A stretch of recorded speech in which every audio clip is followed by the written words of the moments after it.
পাকিস্তান নিয়ন্ত্রিত কাশ্মীরে খাদ্য মজুদের নির্দেশ। কিসের ইঙ্গিত?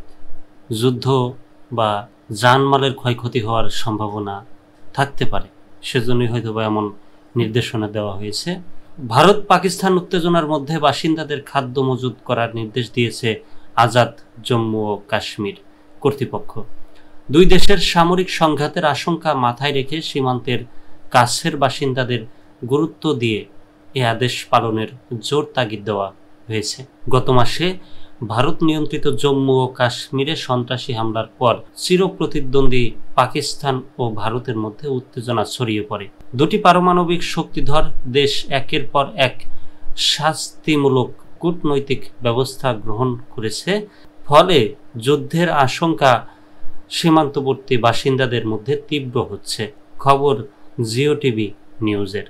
আজাদ জম্মু ও কাশ্মীরের প্রধানমন্ত্রী চৌধুরী আনোয়ার উল হক শুক্রবার স্থানীয় সংসদে বলেন, নিয়ন্ত্রণ রেখা বরাবর 13টি নির্বাচনী এলাকায় 2 মাসের জন্য খাদ্য সরবরাহ মজুত করার নির্দেশ জারি করা হয়েছে।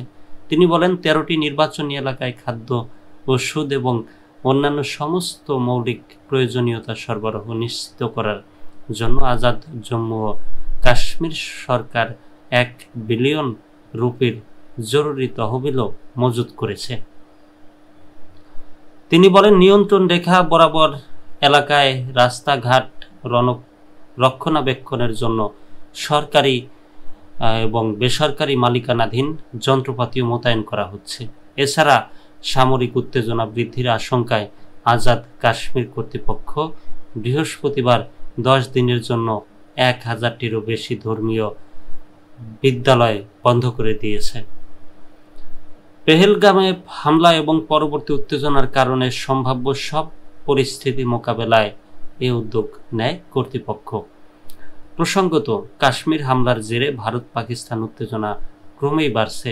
এই পরিস্থিতিতে আন্তর্জাতিক হস্তক্ষেপের আহ্বান জানিয়েছেন Pakistan Peoples Party chairman Bilawal Bhutto Zardari.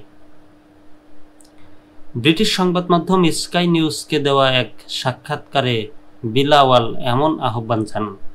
বৃহস্পতিবার পাকিস্তানি সংবাদ মাধ্যম সামা টিভি ও জিও টিভি নিউজের বরাতে প্রতিবেদন প্রকাশ করে। তিনি পেহেলগাম হামলার ঘটনায় স্বচ্ছ, ন্যায্য এবং নিরপেক্ষ তদন্ত দাবি করেন। বলেন, পাকিস্তানের বিরুদ্ধে ভারত অভিযোগ করায় সাম্প্রতিক উত্তেজনার জন্ম দিয়েছে। আন্তর্জাতিক সম্প্রদায় সুষ্ঠু তদন্ত করে ঘটনার সুরাহার মাধ্যম ভারত ও পাকিস্তানের মধ্যে সহযোগিতার উপযুক্ত পরিবেশ তৈরির গুরুত্বের উপর জোর দেন তিনি। দুই দেশের মধ্যে বিরোধের বর্তমান ইস্যু পেহেলগাম ঘটনায় কূটনৈতিক প্রচেষ্টা ব্যর্থ হলে পরিস্থিতি সহজেই পূর্ণাঙ্গ যুদ্ধের রূপ নিতে পারে বলে সতর্ক করে দেন তিনি। তার মতে, আন্তর্জাতিক সম্প্রদায় সুষ্ঠু তদন্ত না হলে এই অঞ্চলের স্থিতিশীলতা মারাত্মক ঝুঁকির মধ্যে পড়বে।